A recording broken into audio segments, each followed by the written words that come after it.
Hey folks, it's JT and I want to share with you a place that's very fond in my youth. A place called Roswell Mill in Roswell, Georgia. About 8 miles north of Dunwoody, about 20 miles north of Atlanta, Georgia. Located in a sleepy little town of Roswell, Georgia, is a gym, and it exists to this day, and in fact it's even better.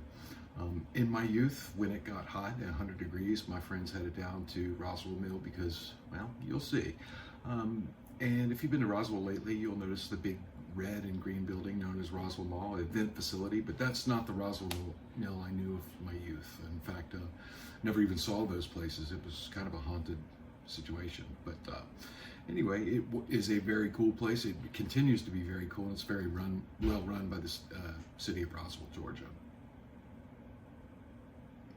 So there's a story behind Roswell Mill, but it doesn't start in the 1800s like most people think. It actually started about 12,000 years ago with the indigenous people, mostly Cherokee Indians.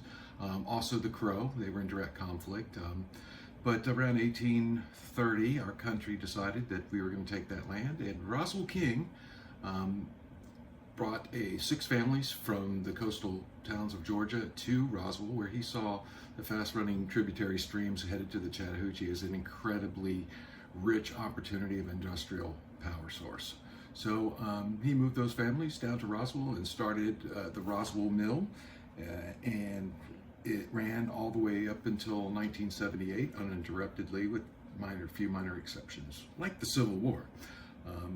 But like I said, it is run by the city of Roswell. It is a great place and beautiful. It's a great family outing. But at the bottom of the park, the place known as Roswell Mall, it was actually the third factory known as Roswell Mills. There it is on top of the hill. This was built in about 1927, I believe, 23, 27. But anyway, it was the last. This was upstream, was the original, and it was built in 1853. It was the second one built, and it was burned during the Civil War and then rebuilt afterwards, where it was in operation until a fire took it out in 1923. So, but as you walk up the main trail, you'll notice a covered bridge, and you'll notice a brick building right there at the entrance of the park. These are, the building itself is the only original structure in Roswell Mills, and it escaped burning and torching during the Civil War because it wasn't really close to the main factory. However, they've built a reproduction covered bridge crossing the stream, as well as some very comfortable bathrooms. So yeah, it's nice, and it's comfortable for a day trip. Lots of families, lots of dogs. Oh, and I had my co-pilot that joined me today, Miss Lala. I dragged her out kicking and screaming. She said, "Why would I want to go fly video games with you?" But she did go out, and it was a beautiful day, so we had fun. So this is the scene of the 1853 mill. It is nothing but ruins now, but I find it just strangely alluring. It was built with some reinforcement. It's actually built into the side of the hill. It's a 4-story building, but on the Roswell side, only 3 floors were visible. But it is a tough building, and it lasted for a long time. There's a picture of the old mill. As you can see from the Roswell side, you could only see 3 floors, but it actually, where we're looking right now, is the subfloor. It's on the back riverside. Now, that's a picture taken in about 1920.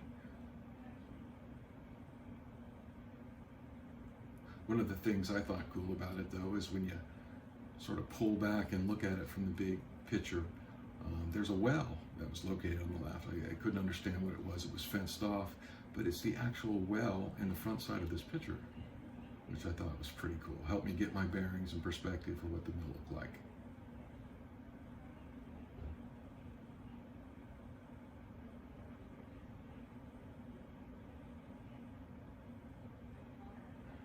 It is a beautiful little walk in that day. The sun streaming through the trees. It is a glorious place. There's a lot of people to park this day, but it was, you'd see 1 or 2. It was not overly crowded, that's for sure. It built on the steep inclines and places that are tough to get up and down. They built stairways and walkways. But as you come up to the ruins where the old mill, at the end of the old mill, you'll see where a lot of the mechanical apparatus was. And it's still there, but it's protected by a fence. And I was able to take my little drone up in there. And as I shot this little segment,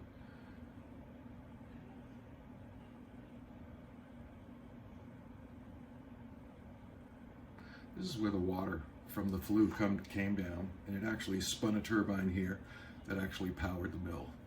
And then the water discharged out the bottom and went back out toward the river.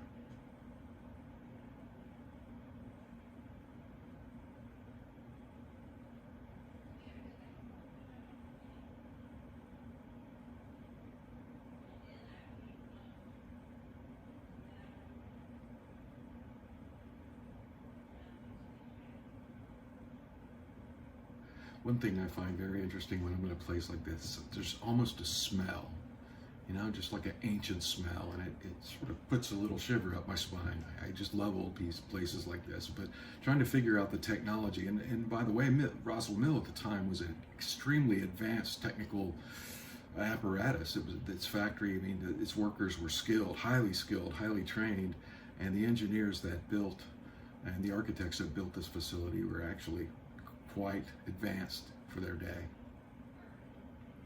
And to just see it aged and sitting in mud and covered up by almost 200 years of history, just, I don't know, just gets my heart pounding.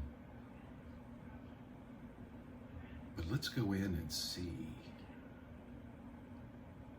They built the cage to keep people from climbing all over the stuff. Now, when I was young, we didn't even know any of this stuff existed. We came into the area much farther up the stream, and at the time this had all been grown over by kudzu. There would have been no trail, and you could have literally stumbled over it and fallen into this thing to your death without even knowing it existed. Sometime after the 80s, I couldn't even tell you when, the city of Roswell did their best to preserve the place and bring it to a state that all could see and understand. Roswell Mill was built on the backs of slave labor. There's without a doubt Roswell King was a slave owner, and not the nicest one in the world either at that. So I consider this mill all people's mill. There were lots of people over the generations in the 100 and something years that this mill was in operation, but the people that built it, I promise you, they didn't do it voluntarily. But despite that, they did a great job, and it's a testament as it stands to this very day. And a little bit of owl poop or some kind of night scavenger, showing that it's a nice cozy place for them to hang out at night.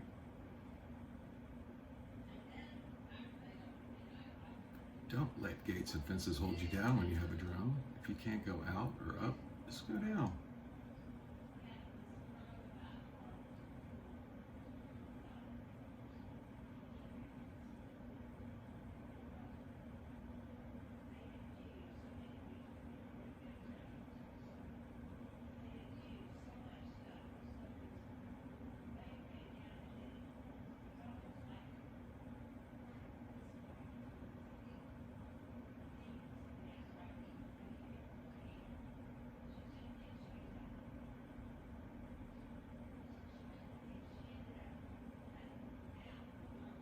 There's my girl, Lala. Doesn't quite understand my drone fascination, but she at least humors me. Now, when you get up to the top of the trail, there's a reservoir and a waterfall. Now, this was the primary source of power for the Roswell Mill. It's where they harnessed the water. They corralled it into a flume and sent it down to the hill where it spun the wheel. I always was fascinated by this place up here. It's not where most people hung out, but we always made a trip up here to take a look at it. And this side channel was carved out specifically to divert water into the flue.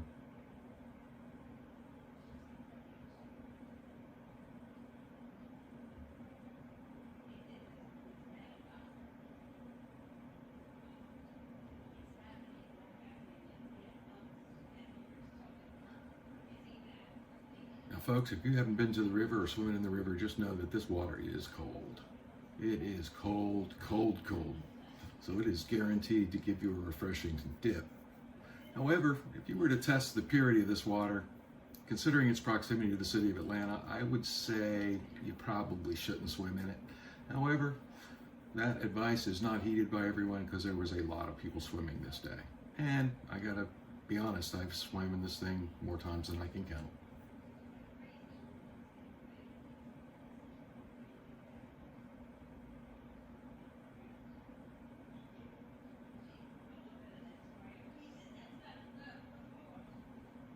this is where we'd hang out, down at the bottom. The mist being generated by the waterfall was ultra cooling, and you didn't even have to go swimming to stay nice and cool. Of course, you could go swimming. Behind this waterfall is a little secret cave. I'm not going to tell you where it is, but it does exist. It's been there for as long as anybody remembered. And I guess Karen's Jolin in that cave. I'm just saying, it was the 80s. Don't hold it against me. This is how it was built.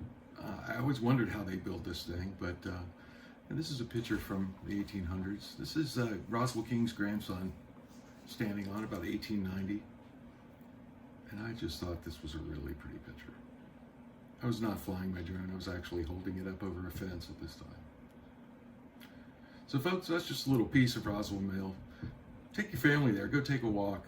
I didn't go much on the other side of it because that's national land and drones are no bueno. But I was able to get to the center just by technicality, that's where the line is. So I flew up to the center, but I dared not go any further off to the left. But you can walk for miles and days. There's beautiful trails, and I suggest if you still live in Atlanta, go check it out. It's proved. If you came up here with me and Mike Bunch when we were younger, it's a different park, but in many ways it's much nicer, and it's definitely enjoyed by many, many more people, including families. Yeah.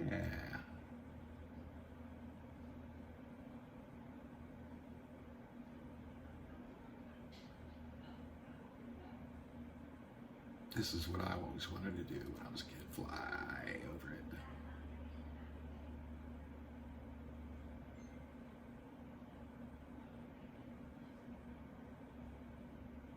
I'm flying.